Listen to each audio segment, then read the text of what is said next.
Welcome to healthy food kitchen. நம்ம இன்றைக்கி அரிசி வடகம் செய்ய போகிறோம். அதுக்கு 2 கப் பச்சரிசி மாவு எடுத்திருக்கேன். இது சின்ன வெங்காயம் நைஸாக நறுக்கி வச்சுருக்கேன். மிளகாத்தூள் 1 ஸ்பூன், ஜீரகம் 1 ஸ்பூன். நான் வந்து அரிசி மாவு கரைச்சி கிள்ளி வைக்க போகிறேன். கையிலையோ ஸ்பூன்லேயோ கிள்ளி வைக்கலாம். நீங்கள் முறுக்கு புளிகிற கட்டையில் புளியணும்னா வெங்காயத்தை அவாய்ட் பண்ணிடுங்க, ஏன்னா அடைச்சிக்கும்.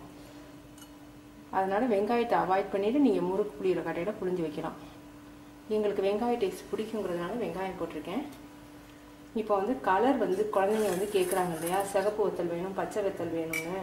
அதுக்காக நான் என்ன பண்ணியிருக்கேன், ஒரு பீட்ரூட் வந்து ஜூஸ் எடுத்து இந்த தண்ணியை சேர்க்க போகிறேன். அப்போ பிங்க் கலர் வரும். செயற்கையான கலர் நமக்கு சேர்க்க தேவையில்லை, இந்த கலரே நமக்கு போதும். 2 கப் மாவுக்கு 1 கப்புக்கு வந்து 6 டம்ளர் நம்ம தண்ணி வைக்கணும். இப்போ 12 டம்ளர் தண்ணி நமக்கு தேவை. இப்போ ஜூஸையும் வந்து அதை சேர்த்துக்கணும்.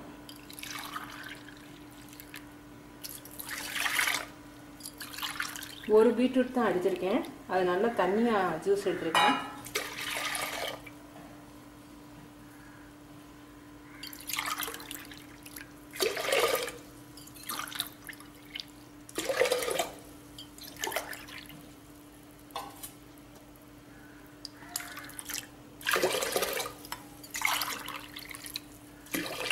இப்போ 6 கப் எடுத்திருக்கேன். இன்னும் 6 கப் வந்து பச்சரிசி மாவில் கலந்து நம்ம கரைச்சி ஊற்ற போகிறோம். தண்ணி கொதிக்கும் போது நீங்கள் பச்சரிசி மாவு போட்டிங்கன்னா கட்டிப்பட்டு போயிடும். சீரகம், மிளகாத்தூள். நான் வந்து பீட்ரூட் ஜூஸ் கொஞ்சம் இனிக்குங்கிறதுனால மிளகாத்தூள் கொஞ்சம் அதிகமாக சேர்த்துருக்கேன். வெங்காயத்தை வந்து நல்லா அந்த மாதிரி கட்டி இல்லாமல் இப்படி உதுத்து விட்டு போடுங்க. நான் நைஸாக தான் நறுக்கி வச்சுருக்கேன். இதை வந்து நல்லா நம்ம கொதிக்க வைக்கணும். நல்லா கொதிக்கும் போது தான் அரிசி மாவை ஊற்றணும். தண்ணி பத்தலைன்னா வடகம் வந்து கிராக் விழுந்த மாதிரி, உங்களுக்கு சன்லைட்டில் வைக்கும்போது கிராக் விழுந்த மாதிரி ஆயிரும். இது பீட்ரூட் ஜூஸ் போட்டிருக்கிறதுனால சத்துன்னு நினைக்க வேணாம், சத்துக்காக நான் சேர்க்கலை. இதை நம்ம கொதிக்க வைக்க போகிறோம். அப்புறம் சன்லைட்டில் காய வச்சு அப்புறம் எண்ணெயில் பொரிச்செடுக்க போகிறோம். சத்து இல்லை, கலருக்காக தான் நான் பீட்ரூட் சேர்த்துருக்கேன். இப்போ மாவில் தேவையான அளவுக்கு உப்பு சேர்த்துக்குவோம். தண்ணியோட அளவுக்கு சேர்க்காம மாவோட அளவுக்கு சேர்க்கணும்.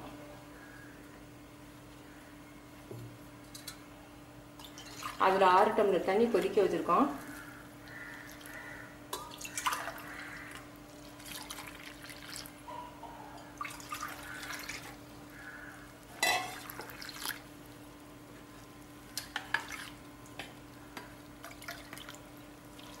இப்போ 4 டம்ளர் ஊற்றிருக்கேன். இதை வந்து கட்டி இல்லாமல் இந்த அரிசி மாவை வந்து நல்லா கரைச்சிக்கோங்க. மாவு கட்டி இல்லாமல் இப்போ கரைச்சிக்கிட்டோம். மாவில் உப்பு டேஸ்ட்டு போதுமானு பார்த்துக்கோங்க. பச்சரிசி வந்து இருக்கும். தண்ணி பத்தலைன்னா வத்தலில் கிராக் வந்து நம்ம பொரிக்கும் போது பொறுன்னு இருக்கும், ஆனால் பல்லில் ஒட்டும். சில வத்தல் பல்லில் ஒட்டுது பார்த்தீங்களா, அது காரணம் தண்ணி பத்தலைன்னு அர்த்தம். இப்போ 4 டம்ளர் ஊற்றிருக்கோம் இல்லையா, 5, இன்னும் 1 டம்ளர், 6 டம்ளர் தண்ணி சேர்த்துருக்கோம். இது எல்லாரும் என்ன பண்ணுவாங்க, இந்த பச்சரிசி மாவை தண்ணி கொதிக்கையிலே போட்டு கிண்டுவாங்க. அது பழக்கமானவங்களுக்கு கிண்ட முடியும், பழக்கம் இல்லாதவங்களுக்கு அப்படி போட்டிங்கன்னா கட்டிப்பட்டு போயிடும். இந்த மாதிரி கரைச்சி விட்டு அந்த தண்ணி நல்லா கொதிக்கவும் இதை ஊற்றுனீங்கன்னா கட்டிப்படாது. இப்போ 6 டம்ளர் தண்ணி நம்ம கொதிக்க வச்சுருக்கோம். 6 டம்ளர் தண்ணியில் மாவை கரைச்சி வச்சுருக்கோம். அந்த தண்ணி நல்லா கொதிக்கும் போது இதை ஊற்றி நம்ம கிண்ட போகிறோம். இப்போ தண்ணி நல்லா கொதிக்குது. அந்த வெங்காயம் பீட்ரூட் பச்சை வாடை போகணுங்கிறதுனால இதை நல்லா கொதிக்க வைக்கிறோம். நல்லா கொதிச்சிருச்சு. இப்போ அரிசி மாவு ஊற்றுவோம். இப்போ சிம்மில் வச்சுக்கோங்க, ஏன்னா அரிசி கட்டிப்பட்டு போயிடாமல் கிண்டிக்கினே இருக்கணும்.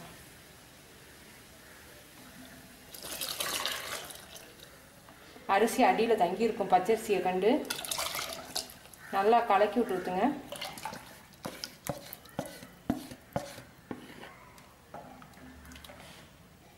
பன்னெண்டு டம்ளர் தண்ணி ஊற்றுற அளவுக்கு பாத்திரம் எடுத்துக்கோங்க, அப்போ தான் உங்களுக்கு கிண்டுறதுக்கு வசதியாக இருக்கும்.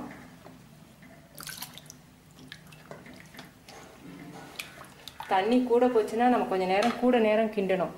தண்ணி பத்தலைன்னா உங்களுக்கு வந்து கிராக் விழுகும், பல்லில் ஒட்டும் வத்தல், கொஞ்சம் கடுக்குன்னு வேற இருக்கும். கட்டி பற்றாமல் நல்லா கிண்டுங்க. எவ்வளவு தண்ணியாக இருக்குன்னு பாருங்கள், இது எப்படி வருதுன்னு பாருங்கள்.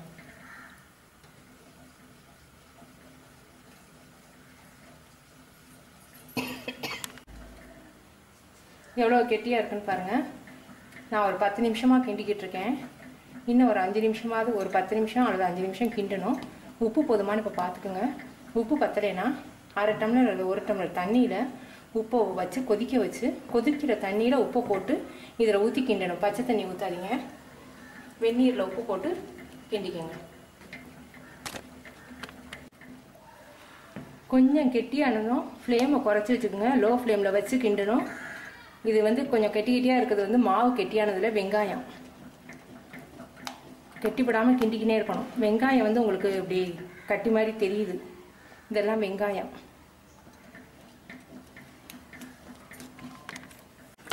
இது வெந்துருச்சான்னு பார்க்குறதுக்கு கையை வந்து நல்லா ஈரம் பண்ணிக்கின்னு இப்படி தொட்டு பார்க்கணும். ஒட்டுது அப்புறம் இன்னும் வேகலைன்னு அர்த்தம். நீங்கள் கையை வச்சு பார்க்காட்டி தண்ணியில் நினச்சிக்கிட்டு ஸ்பூனை வந்து இந்த பாருங்க ஒட்டுது, இப்படி ஒட்டக்கூடாது. இன்னும் கொஞ்சம் நேரம் கிண்டணும். மாவு வேகாட்டி பல்லில் ஒட்டுங்க, கிராக் வரும். பல்லில் ஒட்டும், தண்ணி பத்தாட்டியும் கிராக் வரும்.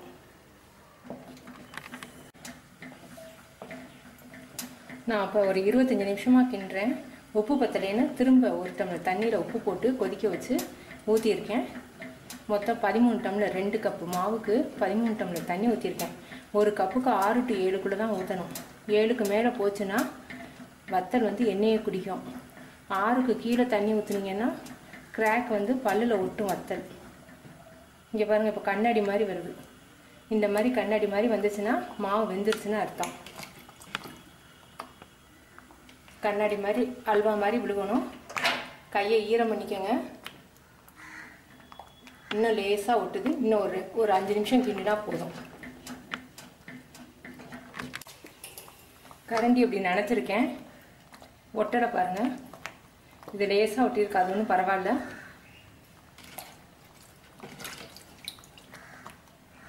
ஒட்டடை இப்போ வந்து வெந்துருச்சுன்னு இருக்கும். மாவு வெந்துருச்சு, நம்ம அமர்த்திடலாம். இன்னொரு பக்குவம் இப்படி எடுத்து போடும்போது இப்படி கண்ணாடியாட்டம் முழுகணும். அடுப்பை அமர்த்திட்டேன். இதை வந்து ஒரு 3 மணி நேரம் நல்லா ஆற வைக்கணும். ஆறின பிறகு தான் நம்ம கிள்ளி வைக்க போகிறோம். இன்னும் ஆறின பிறகு இன்னும் கொஞ்சம் இறுகிடும். 3 மணி நேரம் கழிச்சு எப்படி இருக்குன்னு பார்ப்போம். மாவு இப்போ பார்க்கலே பாருங்கள் எவ்வளோ அல்வா மாதிரி இருக்குது. எப்படி இருக்குன்னு பாருங்கள். இதுதான் கரெக்டான பதம். தண்ணி பத்தலைன்னா இப்படி மாவு ஆறின பிறகு இதில் இப்படி கிராக் தெரியும். இப்போ வந்து நான் வந்து காட்டன் கிளாத்தில் வைக்க போகிறேன். காட்டன் கிளாத்தில் வச்சோம்னா நல்லாயிருக்கும். பிளாஸ்டிக் பேப்பர்லேயும் வைக்கலாம். நீங்கள் எதில் வைக்கிறீங்களோ வைங்க. பிளாஸ்டிக் பேப்பரில் வச்சிங்கன்னா நல்லா ஆறின பிறகு வைக்கணும்.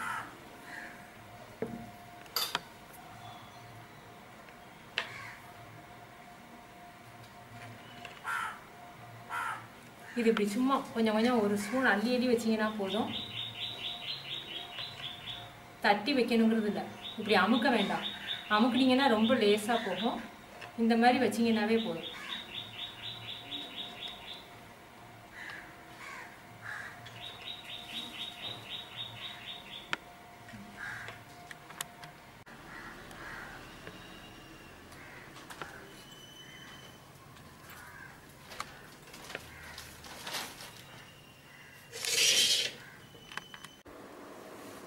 இப்போ நம்ம கிளாத்தில் காய வச்சதை எப்படி எடுக்கிறதுன்னு பார்ப்போம்.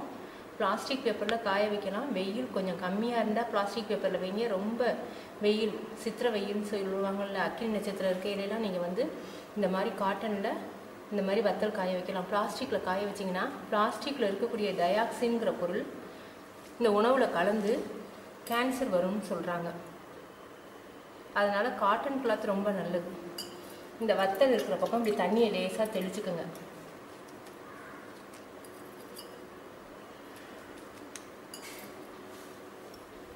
இந்த மாதிரி ஈரமாக வச்சுக்கோங்க.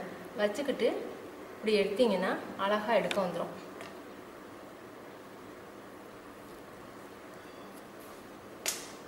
பிளாஸ்டிக் பேப்பர்லாம் நீங்கள் தண்ணியெல்லாம் தெளிக்க வேணாம். சும்மா எடுத்தீங்கன்னா அதுவே எடுக்க வந்துடும். இது நான் ஒரு நாள் தான் காய வச்சது. ஒரு நாள் காய வச்சுட்டு 2வது நாள் இந்த மாதிரி தண்ணியை தெளித்து எடுத்து இந்த மாதிரி சில்வர் பிளேட்டில் வச்சு நீங்கள் காய வச்சிடலாம்.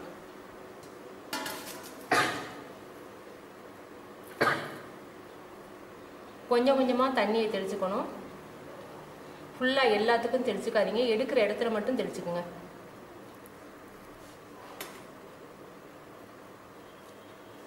ஈஸியாக எடுக்க வந்துடும்.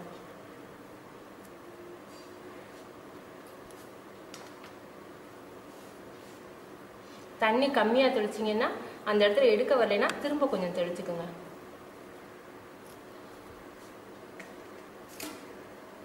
இந்த மாதிரி ஃபுல்லாக எடுத்து திரும்ப நம்ம வந்து வெயிலில் வந்து இன்னும் 2 நாளைக்கு நம்ம காய வைக்க போகிறோம்.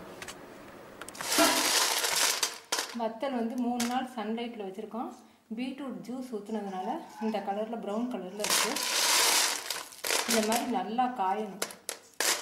இப்போ வறுத்து காமிக்கிறேன். நான் பீட்ரூட் ஜூஸ் ஊற்றாட்டி இந்த மாதிரி வெள்ளை கலரில் இருக்கும், அழுக்கு மஞ்சள் கலரில் இருக்கும் வத்தல். ஜூஸ் ஊற்றுனதுனால டார்க் கலராக இருக்குது.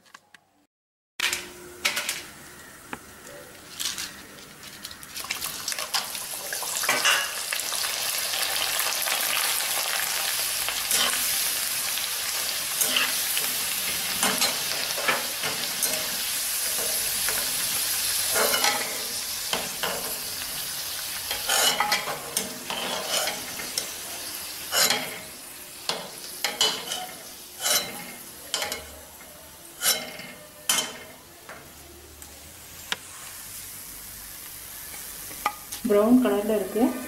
நம்ம வந்து நான் 2 கப் மாவுக்கு 1 கப்பு 1 பீட்ரூட் மட்டும் ஜூஸ் எடுத்தேன். நீங்கள் 2 பீட்ரூட் எடுத்தீங்கன்னா இன்னும் கொஞ்சம் கலர் கூடுதலாக வரும்.